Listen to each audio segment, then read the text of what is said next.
നമസ്കാരം. എല്ലാ മനഃപ്രേക്ഷകർക്കും നമ്മുടെ ഈ ചാനലിലേക്ക് സ്നേഹം നിറഞ്ഞ ഹൃദയം നിറഞ്ഞ സ്വാഗതം.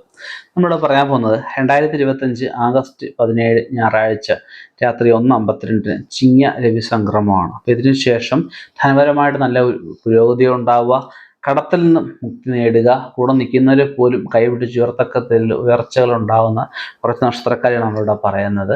ഗോചരാൽ ചിങ്ങ രവി സംക്രമം അനുസരിച്ച് ഗോചരാൽ നമുക്ക് രാഹു, കേതു, അതുപോലെ ആദിത്യന്, അതുപോലെ വ്യാഴം മുതലായ ഗ്രഹങ്ങളൊക്കെ നിൽക്കുന്ന അവസ്ഥയൊക്കെ അനുസരിച്ച് പൊതുഫലങ്ങളാണ് നമ്മളിവിടെ പറയുന്നത്.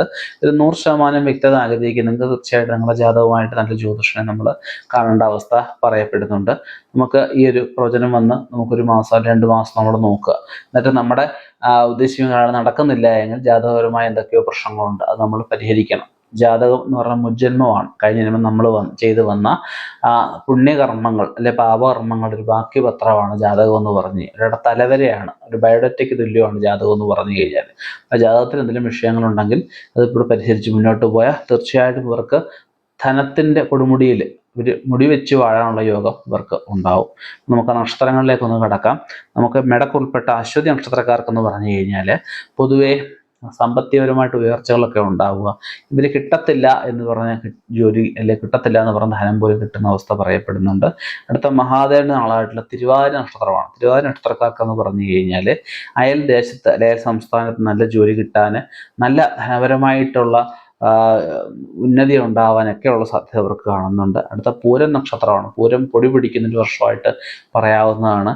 ഇവർക്ക് പൈതൃക സ്വത്തുക്കളിലൂടെയോ അല്ലെങ്കിൽ പങ്കാളി ഗ്രഹത്തിൽ നിന്നോ അല്ലെങ്കിൽ നമുക്ക് ചിട്ടി, ലോട്ടറി മുതലായ ഭാഗ്യങ്ങളിലൊക്കെ ധനപരമായിട്ടുള്ള പുരോഗതി ഉണ്ടാകാനുള്ള അവസ്ഥ കാണുന്നുണ്ട്.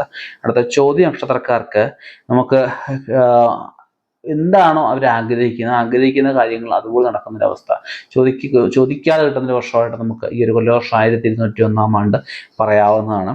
അടുത്തതെന്ന് വെച്ച് കഴിഞ്ഞാൽ നമുക്ക് അനിഴ നക്ഷത്രമാണ്. അനിഴ നക്ഷത്രക്കാർക്കെന്ന് പറഞ്ഞു കഴിഞ്ഞാൽ അനാവശ്യമായിട്ട് കുറച്ച് യാത്രകളൊക്കെ ചെയ്യേണ്ടി വരും. ഇങ്ങനെ യാത്രകളൊക്കെ കുറച്ച് ആദ്യത്തെ ഒരു വർഷത്തിൻ്റെ ആദ്യമൊക്കെ കുറച്ച് നമുക്കൊരു പ്രയോജനം കിട്ടാതെ വരും. പിന്നീട് അങ്ങോട്ട് യാത്രകൾ മുഖേന, ഏജൻസി ഇടപാടുകൾ മുഖേന, വസ്തുക്കൾ മുഖേന നമുക്ക് അതുപോലെ നമുക്ക് എന്തെങ്കിലുമൊക്കെ സുഹൃത്തുക്കൾ മുഖേന ചെറിയ രീതിയിലുള്ള സാമ്പത്തിക ലാഭം, ധനപരമായിട്ടുള്ള ഉന്നതിയൊക്കെ ഇവർക്ക് പറയുന്നുണ്ട്.